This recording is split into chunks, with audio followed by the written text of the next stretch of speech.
हाँ बेटा, मैंने ध्यान दिया, यहाँ पर साउंड नहीं था। मैं दोबारा बता रहा हूँ। I am doing question number 2A। Question 2A हम कर रहे हैं बेटा।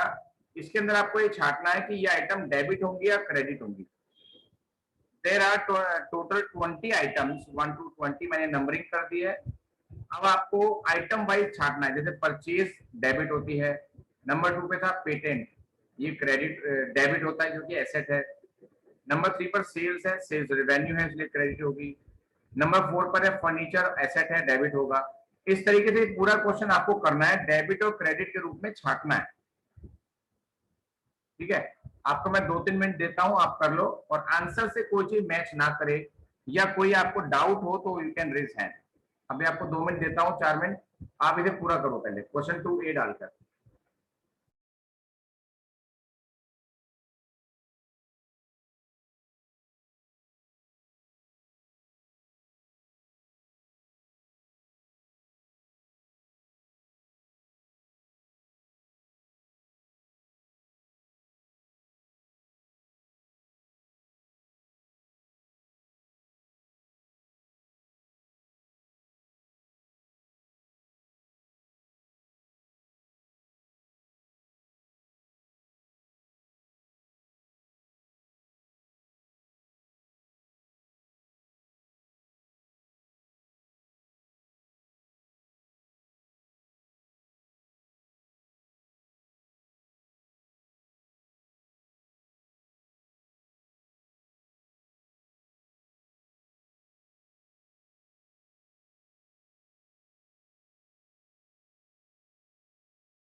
जिनका ये क्वेश्चन हो गया हैंड रेस करो।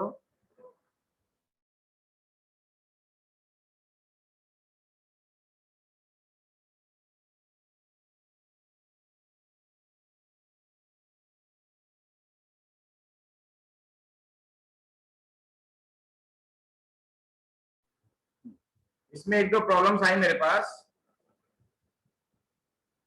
Return inward and return outward. बेटा, ये जो रिटर्न होती हैं, अगर इनवर्ड है तो वो सेल्स रिटर्न होती है, यानी कि जिसको बेचा था उसने हमें वापस किया, तो ये हमेशा डेबिट होती है। और जो रिटर्न आउटवर्ड होती है वो परचेज रिटर्न होती है। और वो हमेशा क्रेडिट होती है, यानी कि जो हमने खरीदा था उसमें से कुछ कुछ वापस कर दिया। और आपने मेरे से पूछा है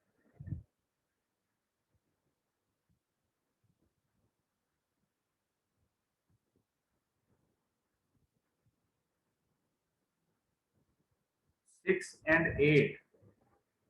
6 है रिटर्न इनवर्ड, ये तो मैंने बता दिया। 8 है, चलो दोनों बता दिए मैंने। 9, 9 पॉइंट बैंक ओवरड्राफ्ट।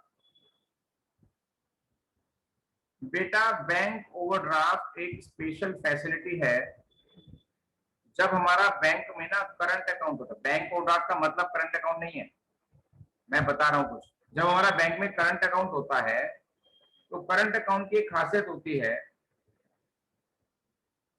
कि उसमें बिजनेसमैन की रिक्वेस्ट पर और कुछ कंडीशंस पूरी होने पर बैंक बिजनेसमैन को एक फैसिलिटी देता है कि वो जितना पैसा उसके खाते में जमा है उससे ज्यादा भी विड्रॉ कर सकता है।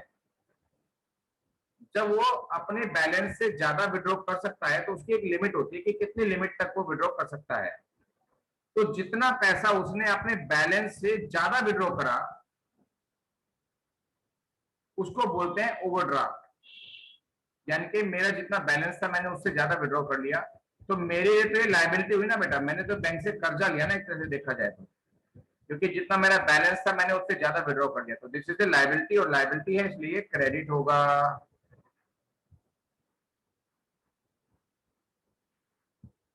अगली प्रॉब्लम आई है डेप्रिसिएशन। डेप्रिसिएशन का मीनिंग भी एक बार मैंने लिखवाया था। डेप्रिसिएशन क्या होता है, हमारी जो फिक्स्ड एसेट्स होती हैं उनको कंटिन्यूअस यूज करने के कारण उनकी वैल्यू में जो कमी आती है उसको डेप बोलते हैं, इसलिए आपका लॉस हो गया।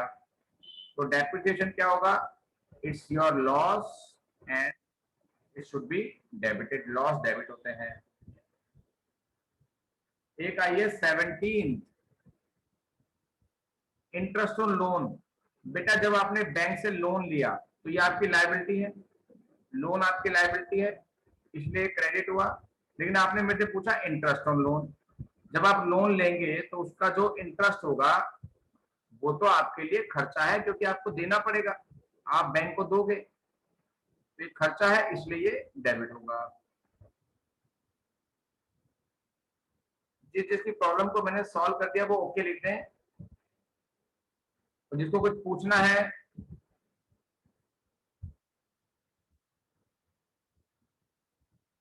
वो हैंड रेस करें। इस क्वेश्चन में जिसको 2A में कुछ पूछना है और प्रॉब्लम अभी सॉल्व नहीं हुई है तो प्लीज रेज हैंड। ऑलमोस्ट सारी प्रॉब्लम हो गई है। स्क्रीनशॉट भी ले सकते हो, लिख भी सकते हो, जल्दी फटाफट।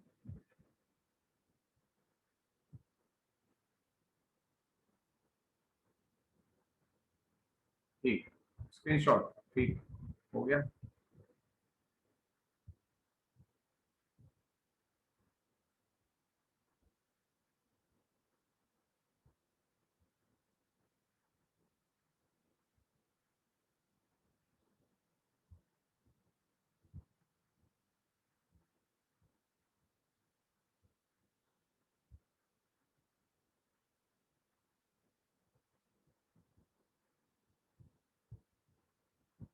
यस, 2A तो इसमें हो गया।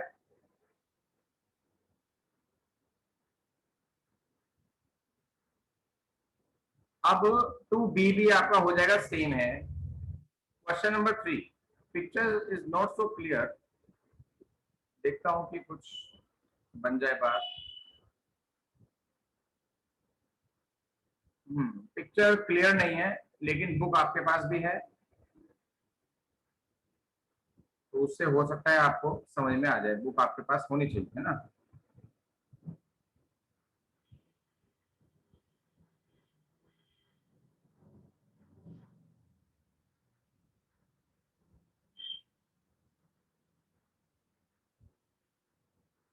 तो उस पिक्चर के हिसाब से क्वेश्चन 3 पढ़ो पहले।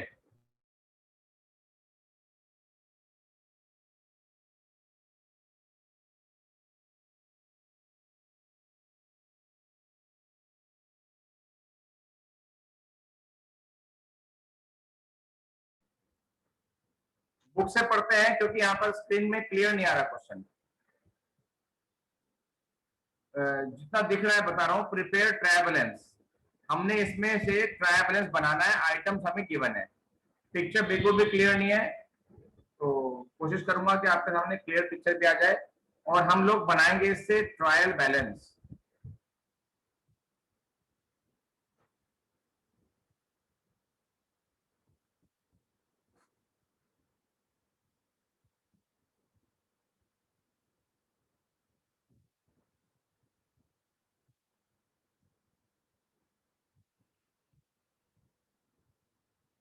डेबिट और क्रेडिट और जितने भी अकाउंट्स हैं उन सबके नाम लिखे जाएंगे और अपने दिमाग लगा के आप लिखें डेबिट क्रेडिट, और जिस आइटम पे डाउट हो उससे मुझे मैसेज करें व्हाट्सएप पर तुरंत।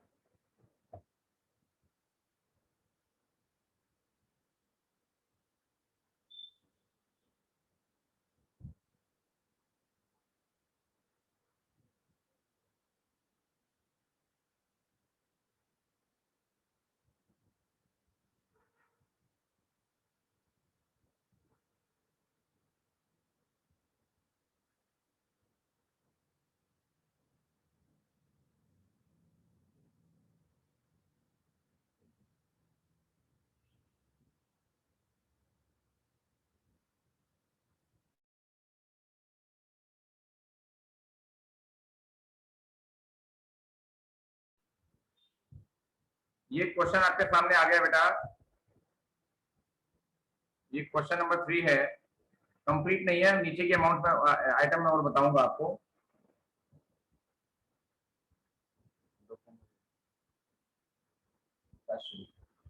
और जिनके राइट साइड में मैंने ब्राउन पेन से टिक किया है ये सब क्रेडिट होंगी, और जिनको ब्लू पेन से टिक कर रहा हूँ लेफ्ट हैंड साइड में वो सब डेबिट होंगी।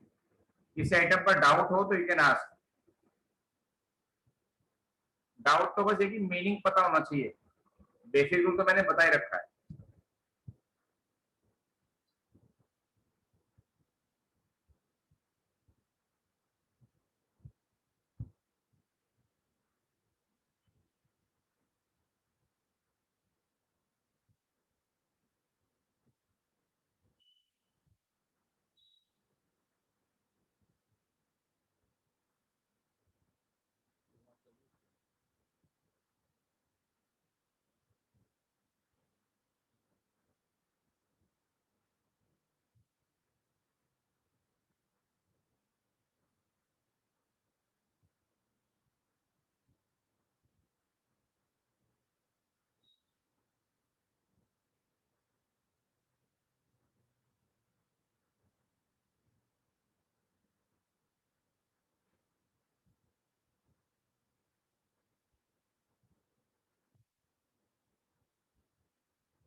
उसके बाद सेल्स रिटर्न, ये डेबिट होती है, लेफ्ट हैंड पे आएगा। ये डेबिट होगा, ये डेबिट होगा, ये डेबिट होगा, ये सब डेबिट होंगे बेटा। और ट्रैवल्स का टोटल ये आना चाहिए। अब आप हमें अपनी प्रॉब्लम पूछें।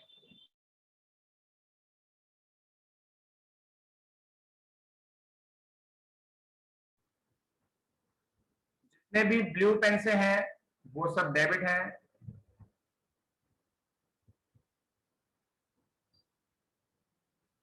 और जितने ब्राउन पेन से थे वो सब क्रेडिट थे।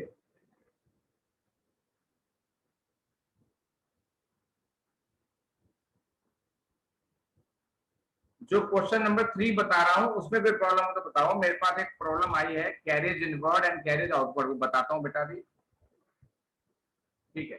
आई होप कि इसमें कोई प्रॉब्लम नहीं होगी आपको।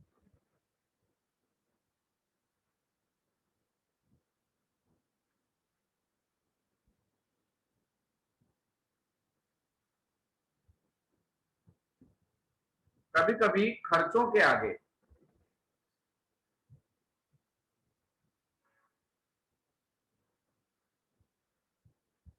इनवर्ड या आउटवर्ड लिखा रहता है। खर्चों के आगे अगर लिखा है इनवर्ड तो इसका मतलब यह है कि एक्सपेंसेस पेड, पेड बल्कि पेड अच्छा नहीं लगता, इंकर्ड लिखते हैं, expenses incurred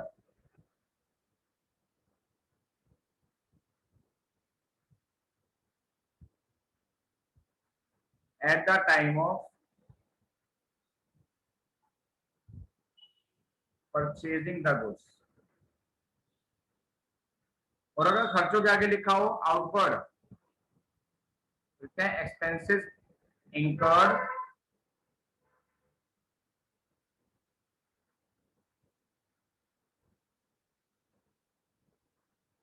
the time of selling the goods.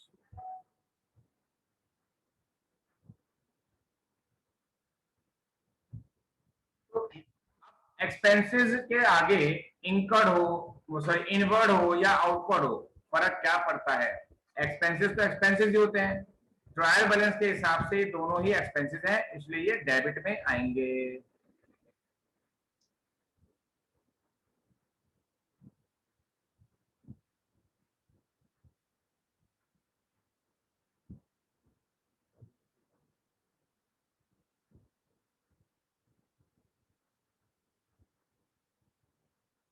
और प्रॉब्लम्स?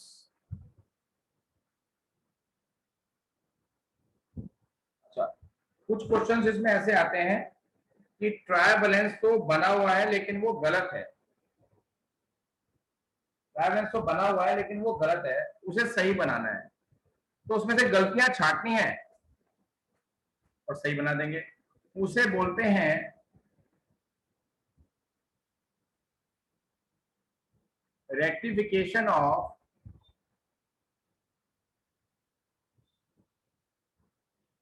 ट्रायल बैलेंस, उसे बोलते हैं रेक्टिफिकेशन ऑफ ट्रायल बैलेंस। आप अपने बुक में इलस्ट्रेशन नंबर 4 एक बार वाच कर लो।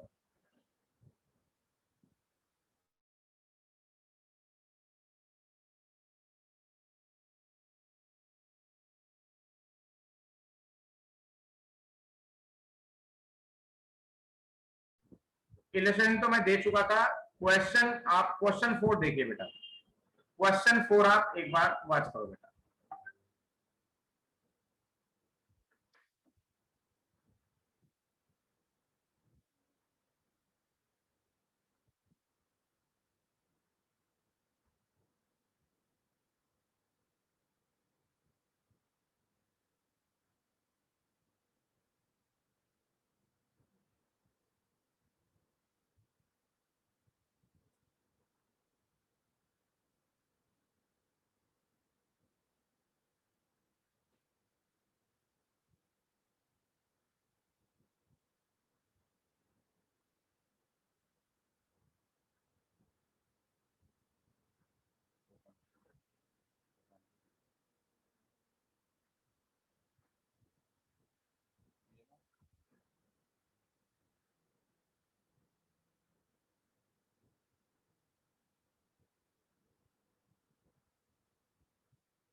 क्वेश्चन 4 आपने पढ़ लिया, चलो आपके सामने लाते हैं question 4।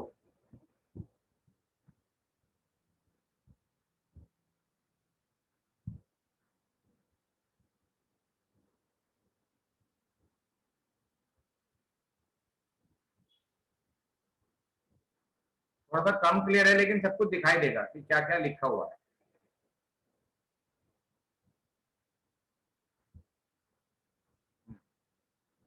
An accountant has prepared, an accountant has prepared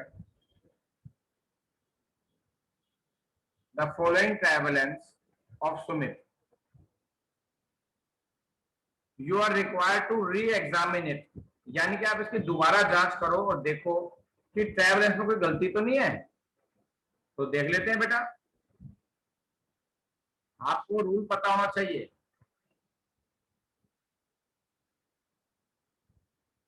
अब जो जो चीजें डेबिट होनी चाहिए उन पे मैं टिक कर रहा हूं।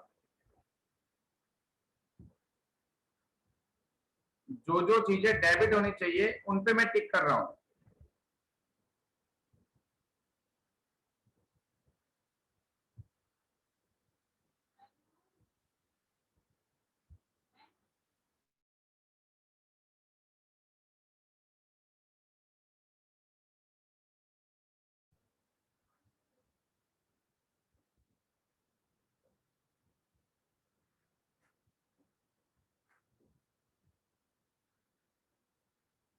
मैच कर लो बेटा, जिन चीजों पर मैंने टिक किया है वो सब डेबिट होंगी।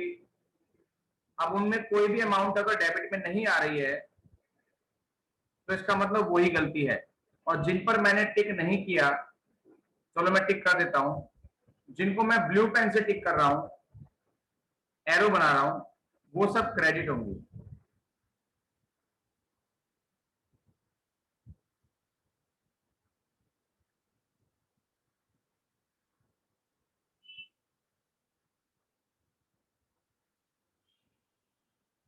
बस उनको सही सही प्लेस पे पुट करके और दोबारा से ट्रायल बैलेंस बनाना है, इसी फॉर्मेट में बनाना है।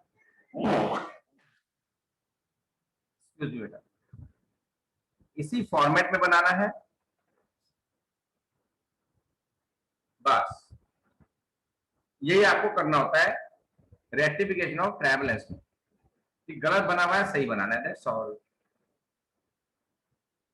जैसे डेप्रिसिएशन है, अब ये रेड टिक लगा तो डेबिट होना चाहिए ना, लेकिन यहाँ पर क्या हो रहा है, क्रेडिट में आ रहा है। इसको इधर ले आएंगे, बस ये गलतियां हैं।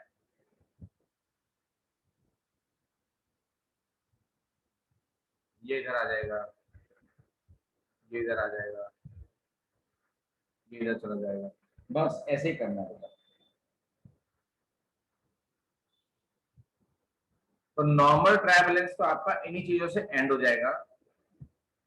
हालांकि ट्रायल बैलेंस के अंदर कुछ चीजें जीएसटी की भी हैं। लेट्स सी कि स्कूल में जीएसटी का क्या लेक्चर होता है, कितना बताते हैं, बट आई विल टेल, मैं आपको बताऊंगा। अभी ट्रायल बैलेंस एंड नहीं हो रहा है।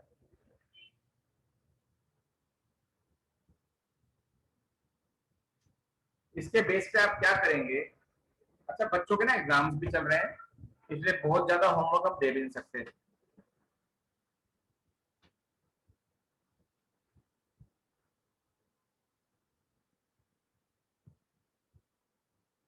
तो अगर मैं जीएसटी को इग्नोर करता हूं तो क्वेश्चंस 2 से 5 तक आप कर सकते हैं।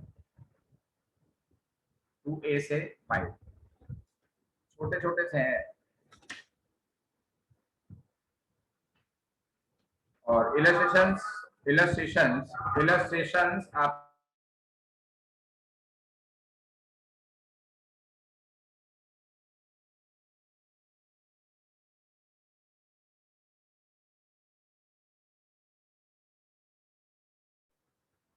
इलस्ट्रेशन भी 2 से 5 होंगी। आपका ये आज का होमवर्क रहेगा, ठीक है। अब इलस्ट्रेशन ऑफ क्वेश्चन 1 रह गई, और 6 7 भी है शायद, वो रह गई। उनमें कुछ नया है वो मैं बताऊंगा आपको कल। अभी आप इतना ही काम कर रहे हैं, ठीक है। Bye bye. और फीस के लिए मैसेज आ रहे हैं सब बच्चों।